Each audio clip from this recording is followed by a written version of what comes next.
This is a map from 1927. It shows Route 66 going southwest out of St. Louis, but taking a path that it didn't take until August of 1933. They had planned for it to take this more southerly route, but until it was finished, 66 shared with US 50. So for travelers in the late 20s and early 30s that would have used maps like these, they would have followed what I call the pre 66 route. This map is from 1931, and that path is clearly labeled as US Highway number 66, even though it wasn't officially yet. And if you look closely to the path of how it goes through Times Beach and into Eureka, it's slightly different than what 66 did.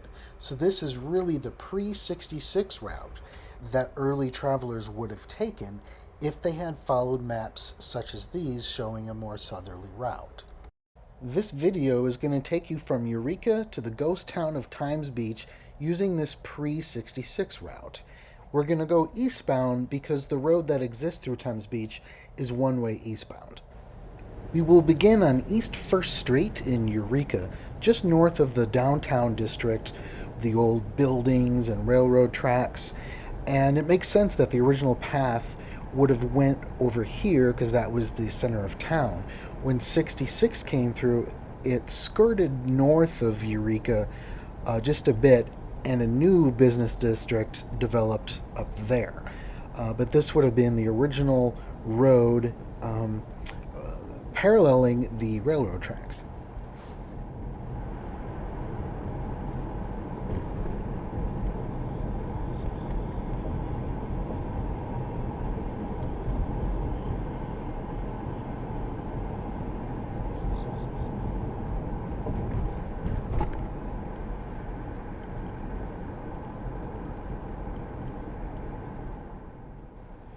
East 1st Street dead ends here, and another road goes up to the church off to the left. But we'll just imagine pre 66 continuing in the same direction, just curving off to the northeast, paralleling the railroad tracks and the power lines. And it goes underneath what today is I 44 and makes a hard right to cross the railroad tracks. This photo was taken looking south from the 5th Street Bridge. Pre-66 then made another hard right, went southwest, then a hard left to go southeast, to then cross another set of railroad tracks to head into Times Beach. Notice that it says famous on the map. That's in reference to the famous bar company out of St. Louis that had a farm out here for a retreat for their employees. At this location was the train stop, and this is the crossing that is shown on that pre-66 route map. Today that crossing is located right behind these trees, just south of I-44, so we're looking west here at that famous bar train stop. So next we'll imagine we just crossed those railroad tracks, and we're going to turn northeast, head up this pre-66 route, and go into the ghost town of Times Beach. We're under I-44 and under where Route 66 went, but we turn east here and turn onto what is now called Blakey Road. But this here, Blakey Road, was not 66. Again, this was the pre-66 before 66 was built just to the south. If you look at this map overlay, you'll see how we crossed under I-44 and we're now running parallel with it. Route 66 was under that. And then you'll see how it says Old US Highway 66 kind of comes up and curves up. These days it's just a one-way eastbound, counterclockwise really, because it goes around the whole park. And people drive on it, bike on it, jog on it.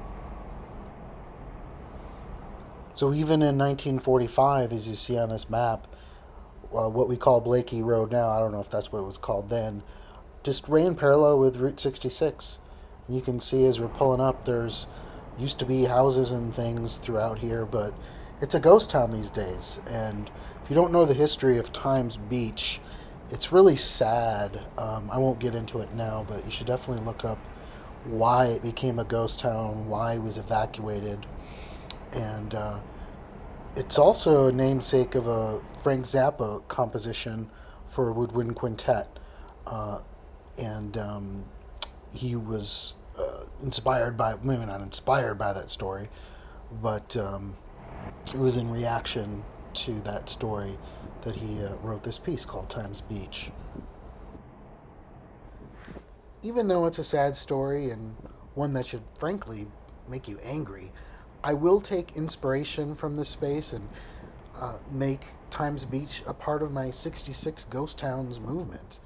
And probably the AD 1926 movement as well, because even though 66 didn't officially come through here until 1933, a traveler in 1926, or at least these late 20s and early 30s years, would have taken this path. So I think it's still a part of it.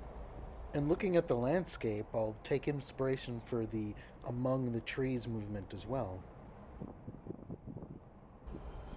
Now, this road dead ends here, but it used to keep going straight.